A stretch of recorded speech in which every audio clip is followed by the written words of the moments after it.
Chapter 1. Laying Plans. Sun Tzu said, "The art of war is of vital importance to the state."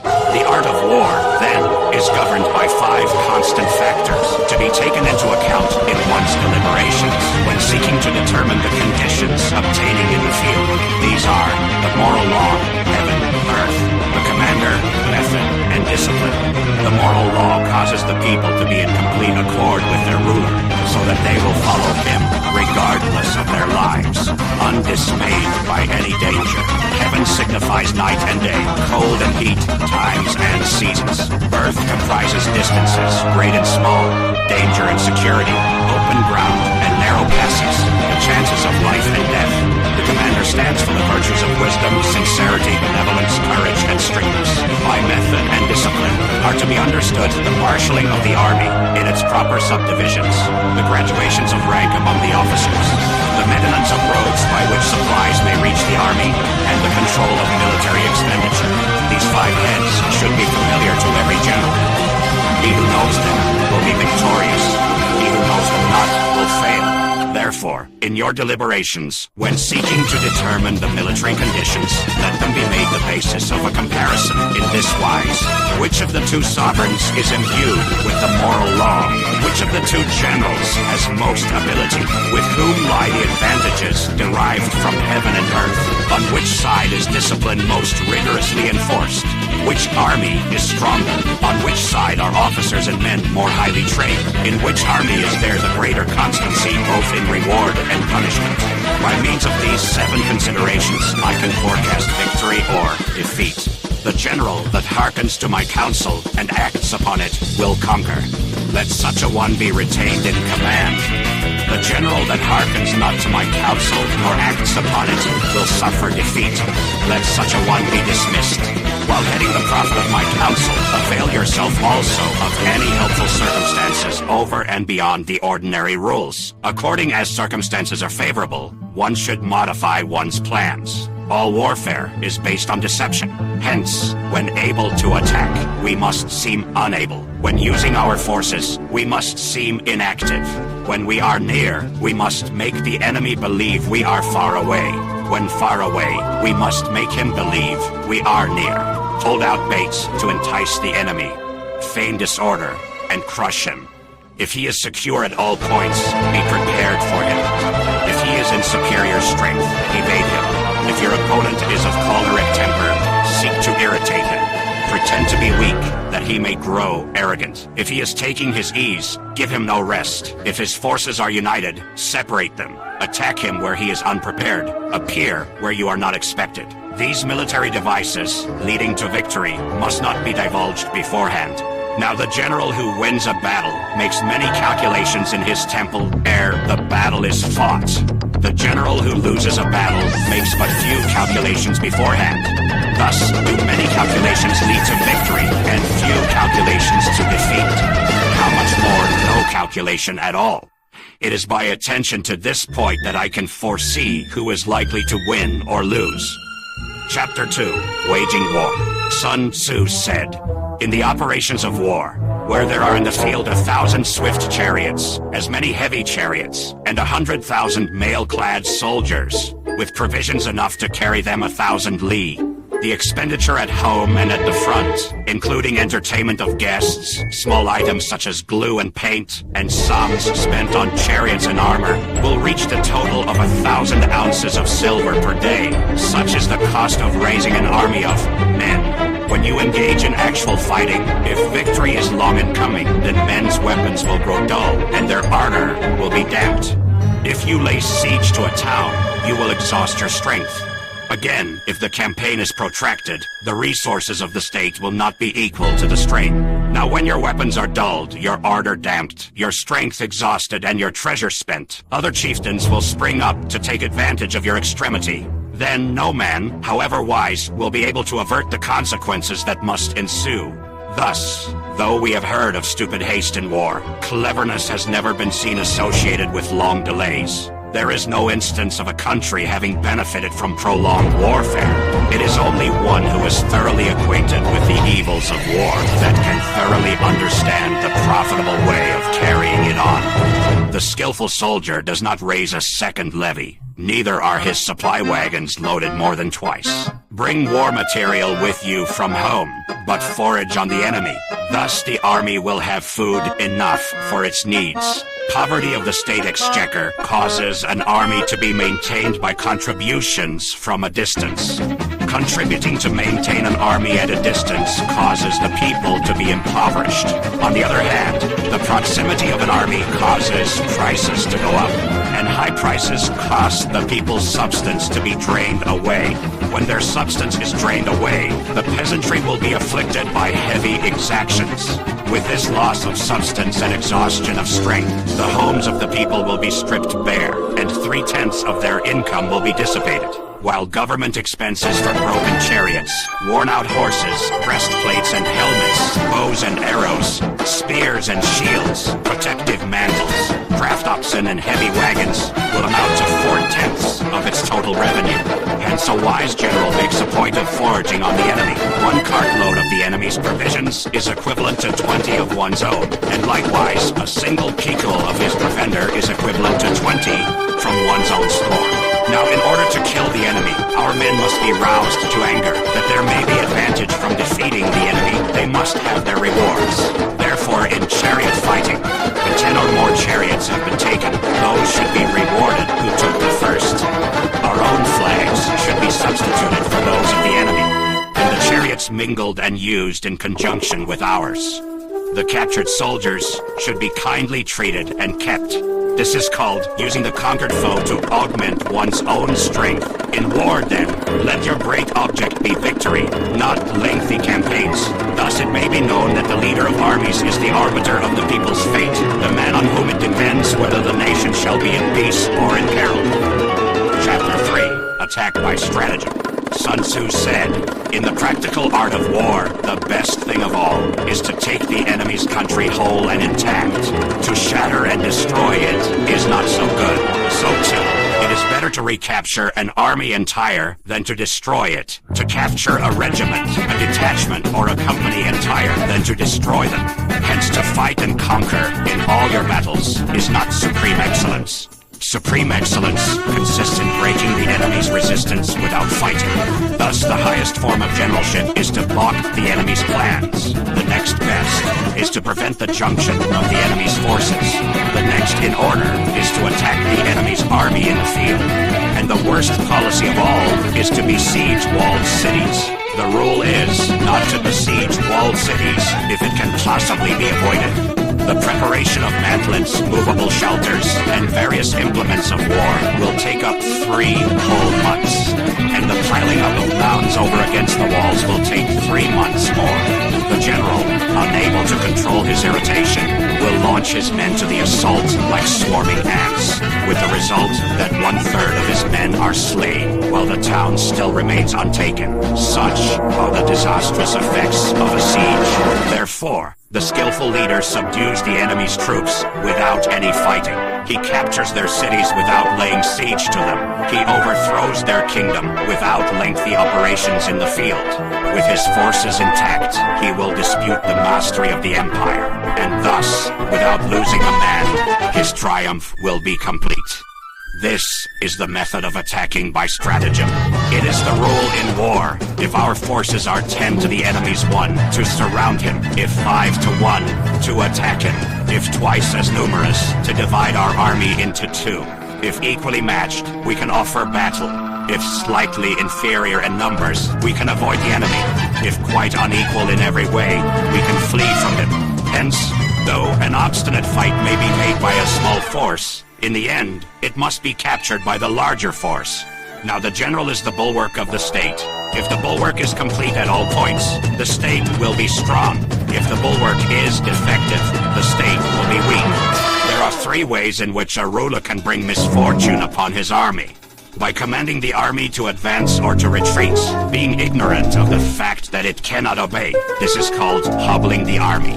By attempting to govern an army in the same way as he administers a kingdom, being ignorant of the conditions which obtain in an army. This causes restlessness in the soldiers' minds. By employing the officers of his army without discrimination, through ignorance of the military principle of adaptation to circumstances. This shakes the confidence of the soldiers. But when the army is restless and distrustful, trouble is sure to come from the other feudal princes. This is simply bringing anarchy into the army and flinging victory away. Thus we may know that there are 5 essentials for victory. He will win who knows when to fight and when not to fight. He will win who knows how to handle both superior and inferior forces. He will win whose army is animated by the same spirit throughout all its ranks. He will win who, prepared himself, waits to take the enemy unprepared. He will win who has military capacity and is not interfered with by the sovereign. Hence the saying, if you know the enemy and know yourself, you need not fear the result of 100 battles. If you know yourself, but not the enemy, for every victory gained, you will also suffer a defeat. If you know neither the enemy nor yourself, you will succumb in every battle. Chapter 4. Tactical Dispositions. Sun Tzu said, the good fighters of old first put themselves beyond the possibility of defeat, and then waited for an opportunity of defeating the enemy. To secure ourselves against defeat lies in our own hands, but the opportunity of defeating the enemy is provided by the enemy himself. Thus the good fighter is able to secure himself against defeat, but cannot make certain of defeating the enemy. Hence the saying, one may know how to conquer without being able to do it. Security against defeat implies defensive tactics. Ability to defeat the enemy means taking the offensive. Standing on the defensive indicates insufficient strength. Attacking a superabundance of strength. The general who is skilled in defense hides in the most secret recesses of the earth. He who is skilled in attack flashes forth from the topmost heights of heaven. Thus, on the one hand, we have ability to protect ourselves. On the other, a victory that is complete. To see victory only when it is within the ken of the common herd is not the acme of excellence. Neither is it the acme of excellence if you fight and conquer, and the whole empire says, well done. To lift an autumn hair is no sign of great strength. To see the sun and moon is no sign of sharp sight. To hear the noise of thunder is no sign of a quick ear. What the ancients called a clever fighter is one who not only wins, but excels in winning with ease. Hence, his victories bring him neither reputation for wisdom nor credit for courage. He wins his battles by making no mistakes. Making no mistakes is what establishes the certainty of victory, for it means conquering an enemy that is already defeated. Hence, the skillful fighter puts himself into a position which makes defeat impossible, and does not miss the moment for defeating the enemy. Thus it is that in war, the victorious strategist only seeks battle after the victory has been won, whereas he who is destined to defeat first fights, and afterwards looks for victory. The consummate leader cultivates the moral law, and strictly adheres to method and discipline. Thus, it is in his power to control success. In respect of military method, we have firstly, measurement. Secondly, estimation of quantity. Thirdly, calculation. Fourthly, balancing of chances. Fifthly, victory. Measurement owes its existence to earth. Estimation of quantity to measurement. Calculation to estimation of quantity. Balancing of chances to calculation. And victory to balancing of chances. A victorious army opposed to a routed one is as a pound's weight placed in the scale against a single grain. The onrush of a conquering force is like the bursting of pent-up waters into a chasm of 1,000 fathoms deep. Chapter 5, Energy. Sun Tzu said, the control of a large force is the same principle as the control of a few men. It is merely a question of dividing up their numbers. Fighting with a large army under your command is nowise different from fighting with a small one. It is merely a question of instituting signs and signals. To ensure ensure that your whole host may withstand the brunt of the enemy's attack and remain unshaken. This is affected by maneuvers direct and indirect. That the impact of your army may be like a grindstone dashed against an egg. This is affected by the science of weak points and strong. In all fighting, the direct method may be used for joining battle, but indirect methods will be needed in order to secure victory. Indirect tactics, efficiently applied, are inexhaustible as heaven and earth, unending as the flow of rivers and streams. Like the sun and moon, they end, but to begin anew. Like the four seasons, they pass away to return once more. There are not more than 5 musical notes, yet the combinations of these 5 give rise to more melodies than can ever be heard.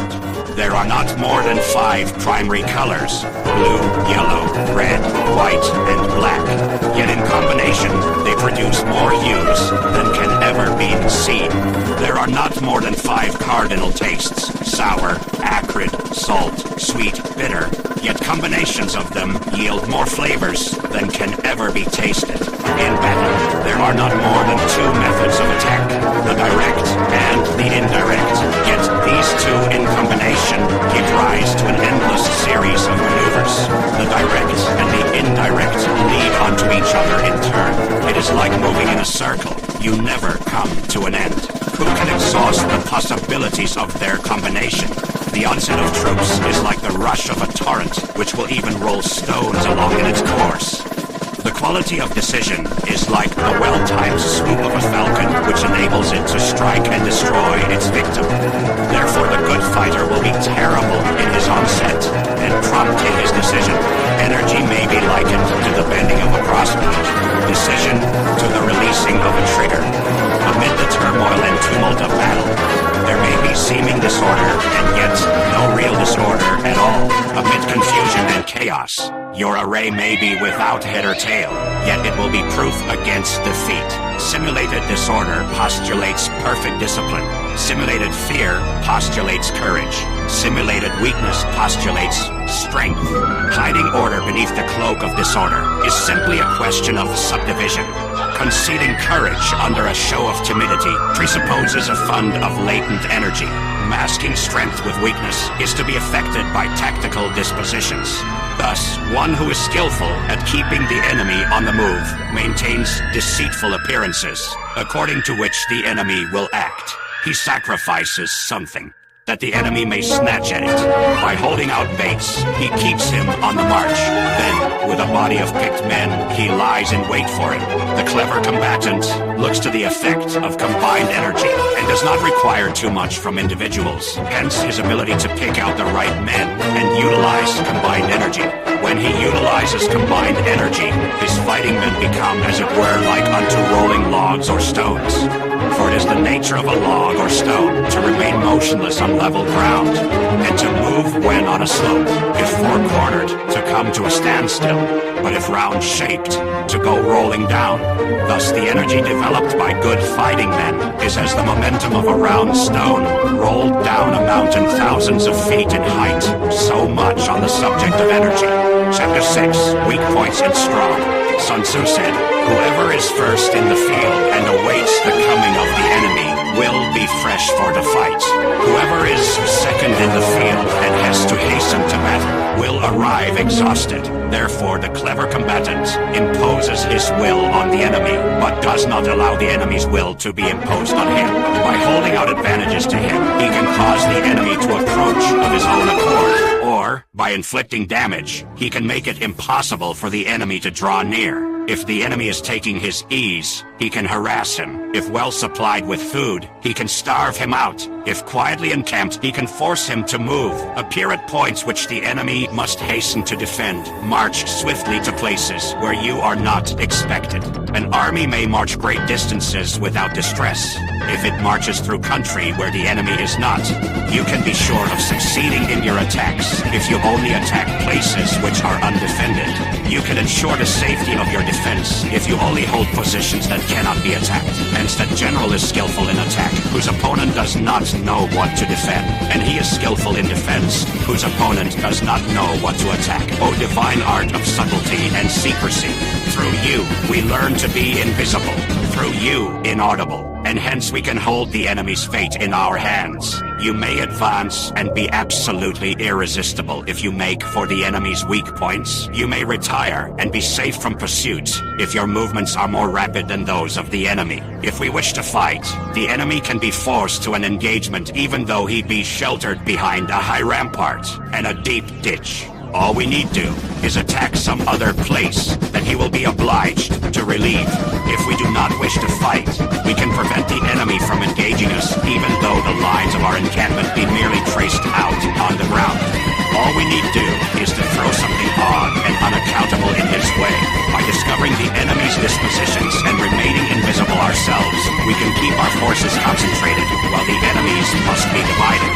We can form a single united body while the enemy must split up into fractions. Hence, there will be a whole pitted against separate parts of a whole, which means that we shall be many to the enemy's few. And if we are able thus to attack an inferior force with a superior one, our opponents will be in dire straits. The spot where we intend to fight must not be made known, for then the enemy will have to prepare against a possible attack at several different points. And his forces being thus distributed in many directions, the numbers we shall have to face at any given point will be proportionately few. For should the enemy strengthen his van, he will weaken his rear. Should he strengthen his rear, he will weaken his van. Should he strengthen his left, he will weaken his right. Should he strengthen his right, he will weaken his left. If he sends reinforcements everywhere, he will everywhere be weak. Numerical weakness comes from having to prepare against possible attacks. Numerical strength from compelling our adversary to make these preparations against us. Knowing the place and the time of the coming battle, we may concentrate from the greatest distances in order to fight. But if neither time nor place be known, then the left wing will be impotent to succor the right equally impotent to succor the left, the van unable to relieve the rear, or the rear to support the van.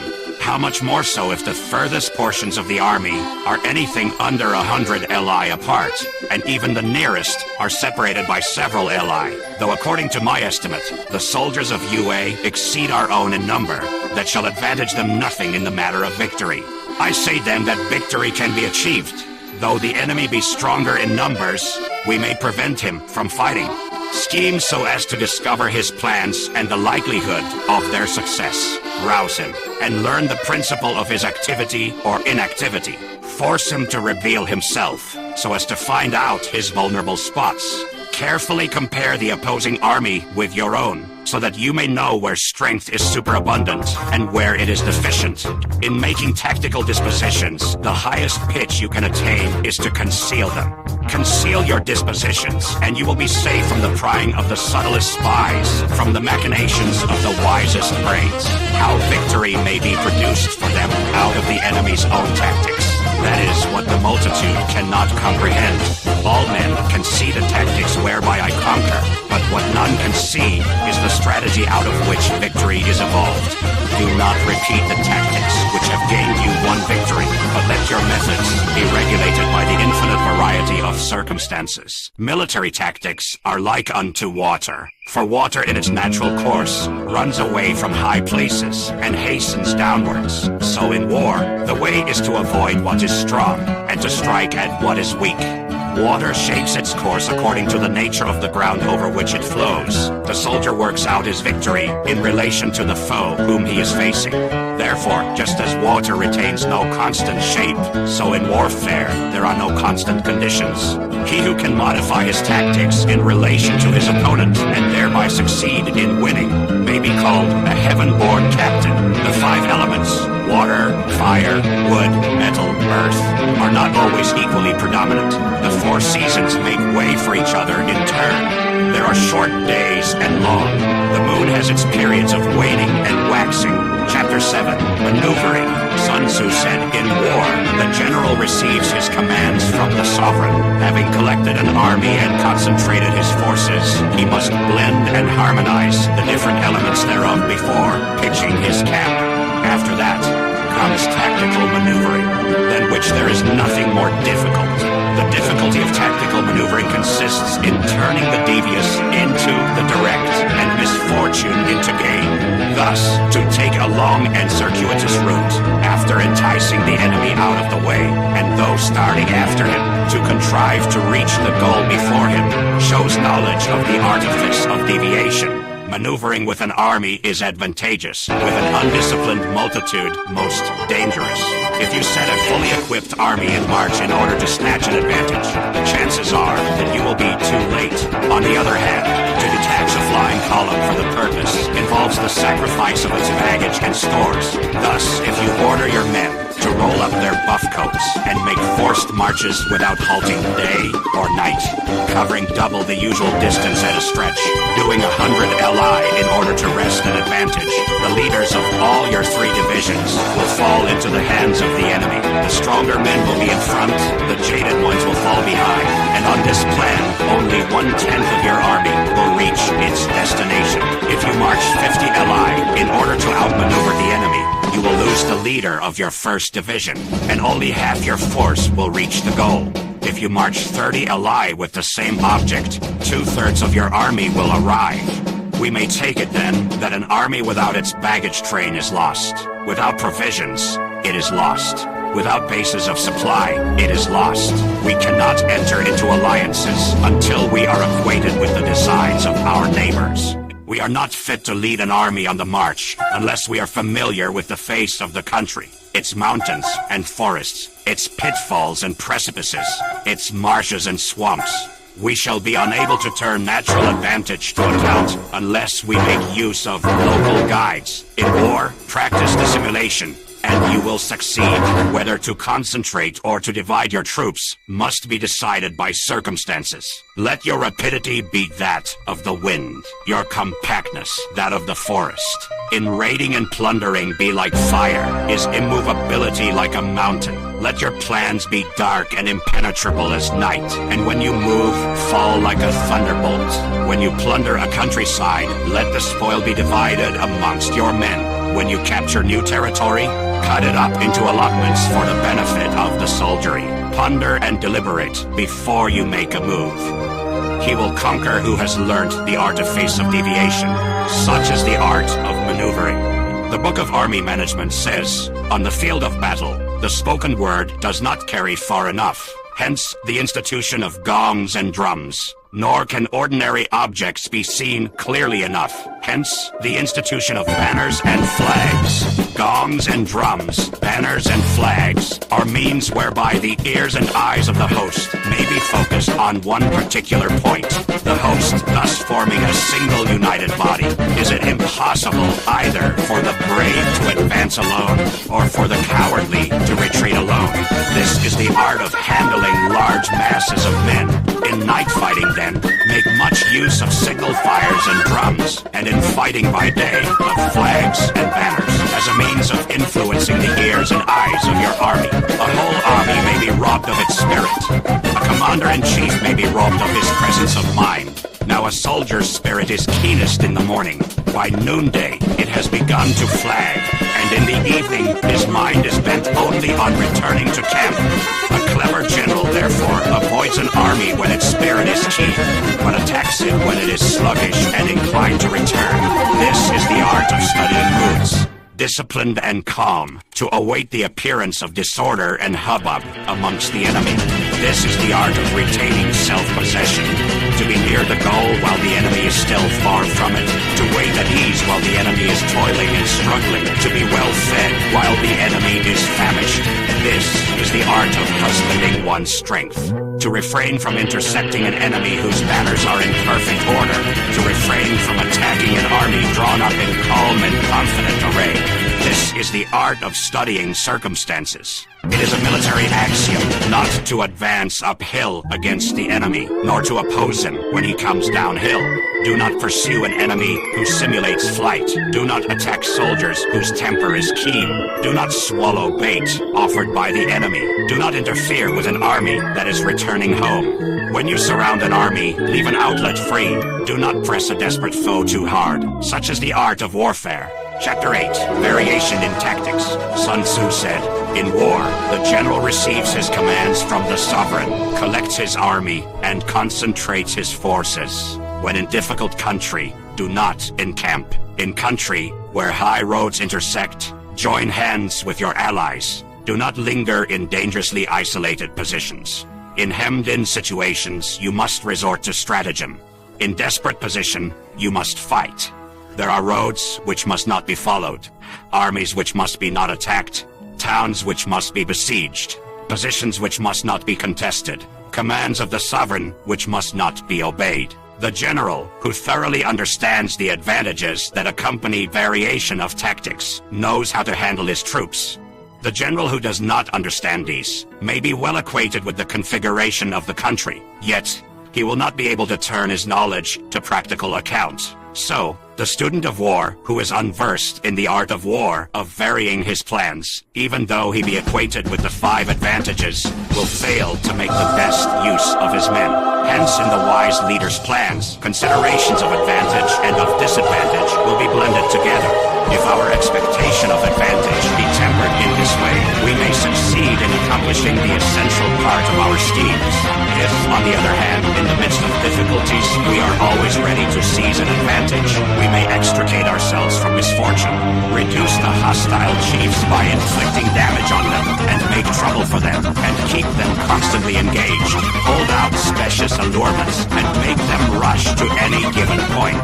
The art of war teaches us to rely not on the likelihood of the enemy's not coming, but on our own readiness to receive him, not on the chance of his not attacking, but rather on the fact that we have made our position unassailable. There are 5 dangerous faults which may affect the general. Recklessness, which leads to destruction. Cowardice, which leads to capture. A hasty temper, which can be provoked by insolence. A delicacy of honor, which is sensitive to shame. Over-solicitude for his men, which exposes him to worry and trouble. These are the 5 besetting sins of a general. Ruinous to the conduct of war. When an army is overthrown and its leader slain, the cause will surely be found among these 5 dangerous faults. Let them be a subject of meditation. On apes, the army on the march, Sun Tzu said, "We come now to the question of encamping the army and observing signs of the enemy. Pass quickly over mountains and keep in the neighborhood of valleys. Camp in high places facing the sun. Do not climb heights in order to fight. So much for mountain warfare. After crossing a river, you should get far away from it. When an invading force crosses a river in its onward march, do not advance to meet it in midstream. It will be best to let half the army get across and then deliver your attack. If you're anxious to fight, you should not go to meet the invader near a river, which he has to cross. Moor your craft higher up than the enemy and facing the sun. Do not move upstream to meet the enemy. So much for river warfare. In crossing salt marshes, your sole concern should be to get over them quickly, without any delay. If forced to fight in a salt marsh, you should have water and grass near you, and get your back to a clump of trees. So much for operations in salt marshes. In dry, level country, take up an easily accessible position, with rising ground to your right and on your rear, so that the danger may be in front and safety lie behind. So much for campaigning in flat country. These are the 4 useful branches of military knowledge, which enabled the Yellow Emperor to vanquish 4 several sovereigns. All armies prefer high ground to low and sunny places to dark. If you are careful of your men and camp on hard ground, the army will be free from disease of every kind, and this will spell victory. When you come to a hill or a bank, occupy the sunny side with the slope on your right rear. Thus, you will at once act for the benefit of your soldiers and utilize the natural advantages of the ground. When, in consequence of heavy rains up country, a river which you wish to ford is swollen and flecked with foam, you must wait until it subsides. Country in which there are precipitous cliffs with torrents running between, deep natural hollows, confined places, tangled thickets, quagmires and crevasses, should be left with all possible speed and not approached. While we keep away from such places, we should get the enemy to approach them. While we face them, we should let the enemy have them on his rear. If in the neighborhood of your camp there should be any hilly country, ponds surrounded by aquatic grass, hollow basins filled with reeds, or woods with thick undergrowth, they must be carefully routed out and searched, for these are places where men, in ambush or insidious spies, are likely to be lurking. When the enemy is close at hand and remains quiet, he is relying on the natural strength of his position. When he keeps aloof and tries to provoke a battle, he is anxious for the other side to advance. If his place of encampment is easy of access, he is tendering a bait. Movement amongst the trees of a forest shows that the enemy is advancing. The appearance of a number of screens in the midst of thick grass means that the enemy wants to make us suspicious. The rising of birds in their flight is the sign of an ambuscade. Startled beasts indicate that a sudden attack is coming. When there is dust rising in a high column, it is the sign of chariots advancing. When the dust is low, but spread over a wide area, it betokens the approach of infantry. When it branches out in different directions, it shows that parties have been sent to collect firewood. A few clouds of dust moving to and fro signify that the army is encamping. Humble words and increased preparations are signs that the enemy is about to advance. Violent language and driving forward as if to the attack are signs that he will retreat. When the light chariots come out first and take up a position on the wings, it is a sign that the enemy is forming for battle. Peace proposals unaccompanied by a sworn covenant indicate a plot. When there is much running about and the soldiers fall into rank, it means that the critical moment has come. When some are seen advancing and some retreating, it is a lure. When the soldiers stand leaning on their spears, they are faint from want of food. If those who are sent to draw water begin by drinking themselves, the army is suffering from thirst. If the enemy sees an advantage to be gained and makes no effort to secure it, the soldiers are exhausted. If birds gather on any spot, it is unoccupied. Clamor by night betokens nervousness. If there is disturbance in the camp, the general's authority is weak. If the banners and flags are shifted about, sedition is afoot. If the officers are angry, it means that the men are weary. When an army feeds its horses with grain and kills its cattle for food, and when the men do not hang their cooking pots over the campfires, showing that they will not return to their tents, you may know that they are determined to fight to the death. The sight of men whispering together in small knots or speaking in subdued tones points to disaffection amongst the rank and file. Too frequent rewards signify that the enemy is at the end of his resources. Too many punishments betray a condition of dire distress. To begin by bluster, but afterwards to take fright at the enemy's numbers, shows a supreme lack of intelligence. When envoys are sent with compliments in their mouths, it is a sign that the enemy wishes for a truce. If the enemy's troops march up angrily and remain facing ours for a long time without either joining battle or taking themselves off again, the situation is one that demands great vigilance and circumspection. If our troops are no more in number than the enemy, that is amply sufficient. It only means that no direct attack can be made. What we can do is simply to concentrate all our available strength, keep a close watch on the enemy, and obtain reinforcements. He who exercises no forethought but makes light of his opponents is sure to be captured by them. If soldiers are punished before they have grown attached to you, they will not prove submissive, and unless submissive, then will be practically useless. If, when the soldiers have become attached to you, punishments are not enforced, they will still be unless. Therefore, soldiers must be treated in the first instance with humanity, but kept under control by means of iron discipline. This is a certain road to victory. If in training, soldiers' commands are habitually enforced, the army will be well disciplined. If not, its discipline will be bad. If a general shows confidence in his men, but always insists on his orders being obeyed, the gain will be mutual. Chapter 10, Terrain. Sun Tzu said, "We may distinguish 6 kinds of terrain, to wit, accessible ground, entangling ground, temporizing ground, narrow passes, precipitous heights, positions at a great distance from the enemy. Ground which can be freely traversed by both sides is called accessible. With regard to ground of this nature, be before the enemy in occupying the raised and sunny spots, and carefully guard your line of supplies. Then you will be able to fight with advantage. Ground which can be abandoned, but is hard to reoccupy, is called entangling. From a position of this sort, if the enemy is unprepared, you may sally forth and defeat him. But if the enemy is prepared for your coming, and you fail to defeat him, then, return being impossible, disaster will ensue. When the position is such that neither side will gain by making the first move, it is called temporizing ground. In a position of this sort, even though the enemy should offer us an attractive bait, it will be advisable not to stir forth, but rather to retreat, thus enticing the enemy in his turn.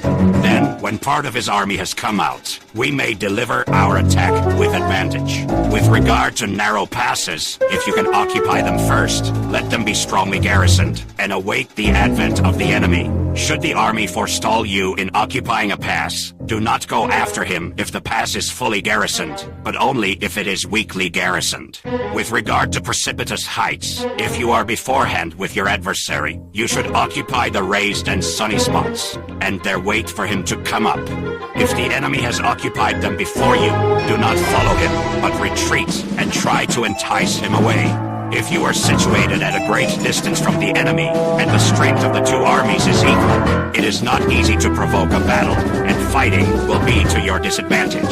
These 6 are the principles connected with Earth. The general, who has attained a responsible post, must be careful to study them. Now, an army is exposed to 6 several calamities, not arising from natural causes, but from faults for which the general is responsible. These are flight, insubordination, collapse, ruin, disorganization, rout. Other conditions being equal, if one force is hurled against another 10 times its size, the result will be the flight of the former.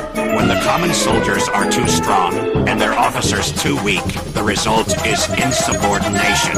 When the officers are too strong and the common soldiers too weak, the result is collapse.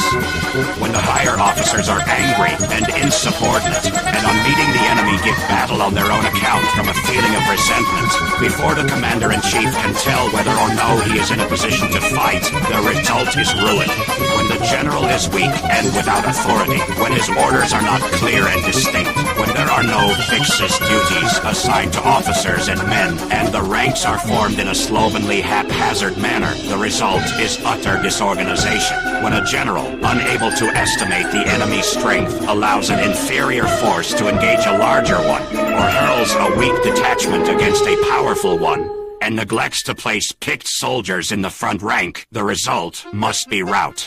These are 6 ways of courting defeat, which must be carefully noted by the general who has attained a responsible post. The natural formation of the country is the soldier's best ally, but a power of estimating the adversary, of controlling the forces of victory, and of shrewdly calculating difficulties, dangers, and distances constitutes the test of a great general. He who knows these things, and in fighting puts his knowledge into practice, will win his battles. He who knows them not, nor practices them, will surely be defeated. If fighting is sure to result in victory, then you must fight, even though the ruler forbid it. If fighting will not result in victory, then you must not fight even at the ruler's bidding. The general who advances without coveting fame and retreats without fearing disgrace, whose only thought is to protect his country and do good service for his sovereign, is the jewel of the kingdom. Regard your soldiers as your children, and they will follow you into the deepest valleys. Look upon them as your own beloved sons, and they will stand by you even unto death. If, however, you're indulgent, but unable to make your authority felt, kind-hearted, but unable to enforce your commands, and incapable, moreover, of quelling disorder, then your soldiers must be likened to spoiled children. They are useless for any practical purpose. If we know that our own men are in a condition to attack, but are unaware that the enemy is not open to attack, we have gone only halfway towards victory. If we know that the enemy is open to attack, but are unaware that our own men are not in a condition to attack, we have gone only halfway towards victory. If we know that the enemy is open to attack, and also know that our men are in a condition to attack, but are unaware that the nature of the ground makes fighting impracticable, we have still gone only halfway towards victory. Hence, the experienced soldier, once in motion, is never bewildered. Once he has broken camp, he is never at a loss. Hence the saying, if you know the enemy and know yourself, your victory will not stand in doubt. If you know heaven and know earth, you may make your victory complete. Chapter 11, The 9 Situations. Sun Tzu said, the art of war recognizes 9 varieties of ground: dispersive ground, facile ground, contentious ground, open ground, ground of intersecting highways, serious ground, difficult ground, hemmed-in ground, desperate ground. When a chieftain is fighting in his own territory, it is dispersive ground. When he has penetrated into hostile territory, but to no great distance, it is facile ground. Ground the possession of which accords great advantage to either side is contentious ground. Ground on which each side has liberty of movement is open ground. Ground which forms the key to 3 contiguous states, so that he who occupies it first has most of the empire at his command, is a ground of intersecting highways. When an army has penetrated into the heart of a hostile country, leaving a number of fortified cities in its rear, it is serious ground. Mountain forests, rugged steeps, marshes and fens, all country that is hard to traverse. This is difficult ground. Ground which is reached through narrow gorges, and from which we can only retire by tortuous paths, so that a small number of the enemy would suffice to crush a large body of our men. This is hemmed-in ground. Ground on which we can only be saved from destruction by fighting without delay is desperate ground. On dispersive ground, therefore, fight not. On facile ground, hold not. On contentious ground, attack not.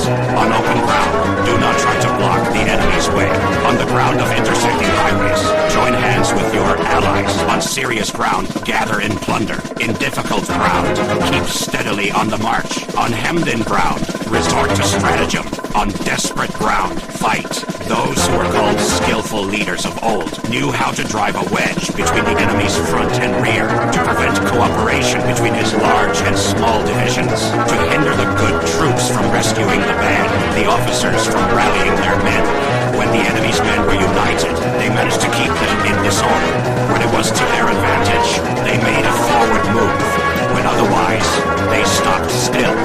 If asked how to cope with a great host of the enemy in orderly array, and on the point of marching to the attack, I should say, begin by seizing something which your opponent holds dear. Then he will be amenable to your will. Rapidity is the essence of war. Take advantage of the enemy's unreadiness. Make your way by unexpected routes and attack unguarded spots. The following are the principles to be observed by an invading force.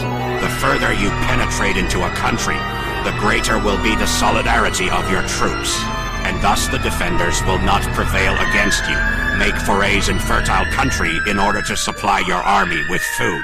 Carefully study the well-being of your men and do not overtax them. Concentrate your energy and hoard your strength. Keep your army continually on the move and devise unfathomable plans. Throw your soldiers into positions whence there is no escape, and they will prefer death to flight. If they will face death, there is nothing they may not achieve. Officers and men alike will put forth their uttermost strength. Soldiers, when in desperate straits, lose the sense of fear. If there is no place of refuge, they will stand firm. If they are in hostile country, they will show a stubborn front. If there is no help for it, they will fight hard. Thus, without waiting to be marshaled, the soldiers will be constantly on the qui-vive. Without waiting to be asked, they will do your will. Without restrictions, they will be faithful. Without giving orders, they can be trusted. Prohibit the taking of omens and do away with superstitious doubts. Then, until death itself comes, no calamity need be feared. If our soldiers are not overburdened with money, it is not because they have a distaste for riches. If their lives are not unduly long, it is not because they are disinclined to longevity. On the day they are ordered out to battle, your soldiers may weep, those sitting up bedewing their garments, and those lying down letting the tears run down their cheeks. But let them once be brought to bay, and they will display the courage of a Chu or a Kuei. The skillful tactician may be likened to the Shuaijian. Now the Shuaijian is a snake that is found in the Cheng Mountains. Strike at its head, and you will be attacked by its tail. Strike at its tail, and you will be attacked by its head. Strike at its middle, and you will be attacked by head and tail both asked if an army can be made to imitate the Shuaijan, I should answer yes, for the men of Wu and the men of Yue are enemies. Yet if they are crossing a river in the same boat and are caught by a storm, they will come to each other's assistance, just as the left hand helps the right. Hence it is not enough to put one's trust in the tethering of horses and the burying of chariot wheels in the ground. The principle on which to manage an army is to set up one standard of courage which all must reach. How to make the best of both strong and weak. That is a question involving the proper use of ground. Thus, the skillful general conducts his army just as though he were leading a single man, willy-nilly, by the hand. It is the business of a general to be quiet and thus ensure secrecy, upright and just, and thus maintain order. He must be able to mystify his officers and men by false reports and appearances, and thus keep them in total ignorance. By altering his arrangements and changing his plans, he keeps the enemy without definite knowledge. By shifting his camp and taking circuitous routes, he prevents the enemy from anticipating his purpose. At the critical moment, the leader of an army acts like one who has climbed up a height and then kicks away the ladder behind him. He carries his men deep into hostile territory before he shows his hand. He burns his boats and breaks his cooking pots. Like a shepherd driving a flock of sheep, he drives his men this way and that, and nothing knows whither he is going, to muster his host and bring it into danger. This may be termed the business of the general. The different measures suited to the 9 varieties of ground, the expediency of aggressive or defensive tactics, and the fundamental laws of human nature. These are things that must most certainly be studied. When invading hostile territory, the general principle is that penetrating deeply brings cohesion. Penetrating but a short way means dispersion. When you leave your own country behind and take your army across neighborhood territory, you find yourself on critical ground. When there are means of communication on all 4 sides, the ground is one of intersecting highways. When you penetrate deeply into a country, it is serious ground. When you penetrate but a little way, it is facile ground. When you have the enemy's strongholds on your rear and narrow passes in front, it is hemmed-in ground. When there is no place of refuge at all, it is desperate ground. Therefore, on dispersive ground, I would inspire my men with unity of purpose. On facile ground, I would see that there is close connection between all parts of my army. On contentious ground, I would hurry up my rear. On open ground, I would keep a vigilant eye on my defenses. On ground of intersecting highways, I would consolidate my alliances. On serious ground, I would try to ensure a continuous stream of supplies. On difficult ground, I would keep pushing on along the road. On hemmed-in ground, I would block any way of retreat. On desperate ground, I would proclaim to my soldiers the hopelessness of saving their lives. For it is the soldier's disposition to offer an obstinate resistance when surrounded, to fight hard when he cannot help himself, and to obey promptly when he has fallen into danger. We cannot enter into alliance with neighboring princes until we are acquainted with their designs. We are not fit to lead an army on the march unless we are familiar with the face of the country, its mountains and forests, its pitfalls and precipices, its marshes and swamps. We shall be unable to turn natural advantages to account unless we make use of local guides. To be ignored of any one of the following 4 or 5 principles does not befit a warlike prince. When a warlike prince attacks a powerful state, his generalship shows itself in preventing the concentration of the enemy's forces. He overawes his opponents, and their allies are prevented from joining against him. Hence, he does not strive to ally himself with all and sundry, nor does he foster the power of other states. He carries out his own secret designs, keeping his antagonists in awe. Thus, he is able to capture their cities and overthrow their kingdoms, bestow rewards without regard to rule, issue orders without regard to previous arrangements, and you will be able to handle a whole army as though you had to do with but a single man. Confront your soldiers with the deed itself. Never let them know your design. When the outlook is bright, bring it before their eyes, but tell them nothing when the situation is gloomy.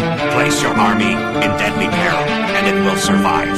Plunge it into desperate straits, and it will come off in safety. for it is precisely when a force has fallen into harm's way that is capable of striking a blow for victory. Success in warfare is gained by carefully accommodating ourselves to the enemy's purpose. By persistently hanging on the enemy's flank, we shall succeed in the long run in killing the commander-in-chief. This is called ability to accomplish a thing by sheer cunning. On the day that you take up your command, block the frontier passes, destroy the official tallies, and stop the passage of all emissaries. Be stern in the council chamber so that you may control the situation. If the enemy leaves a door open, you must rush in. Forestall your opponent by seizing what he holds dear, and subtly contrive to time his arrival on the ground. Walk in the path defined by rule, and accommodate yourself to the enemy until you can fight a decisive battle.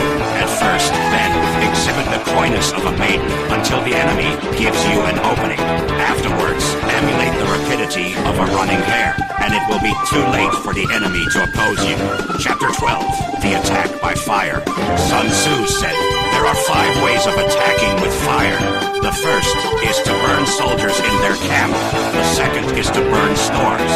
The third is to burn baggage trains. The fourth is to burn arsenals and magazines. The fifth is to hurl dropping fire amongst the enemy. In order to carry out an attack, we must have means available. The material for raising fire should always be kept in readiness. There is a proper season for making attacks with fire, and special days for starting a conflagration. The proper season is when the weather is very dry. The special days are those when the moon is in the constellations of Deceive, the Wall, the Wing, or the Crossbar. For these 4 are all days of rising wind. In attacking with fire, one should be prepared to meet 5 possible developments. When fire breaks out inside to enemy's camp, respond at once with an attack from without. If there is an outbreak of fire, but the enemy's soldiers remain quiet, bide your time and do not attack. When the force of the flames has reached its height, follow it up with an attack, if that is practicable. If not, stay where you are. If it is possible to make an assault with fire from without, do not wait for it to break out within, but deliver your attack at a favorable moment. When you start a fire, be to windward of it. Do not attack from the leeward. A wind that rises in the daytime lasts long, but a night breeze soon falls. In every army, the 5 developments connected with fire must be known. The movements of the stars calculated, and a watch kept for the proper days. Hence, those who use fire as an aid to the attack show intelligence. Those who use water as an aid to the attack gain an accession of strength. By means of water, an enemy may be intercepted, but not robbed of all his belongings. Unhappy is the fate of one who tries to win his battles and succeed in his attacks without cultivating the spirit of enterprise. For the result is waste of time and general stagnation. Hence the saying, the enlightened ruler lays his plans well ahead. The good general cultivates his resources. Move not unless you see an advantage. Use not your troops unless there is something to be gained. Fight not unless the position is critical. No ruler should put troops into the field merely to gratify his own spleen. No general should fight a battle simply out of pique. If it is to your advantage, make a forward move. If not, stay where you are. Anger may in time change to gladness. Vexation may be succeeded by content. But a kingdom that has once been destroyed can never come again into being, nor can the dead ever be brought back to life. Hence, the enlightened ruler is heedful, and the good general full of caution. This is the way to keep a country at peace and an army intact.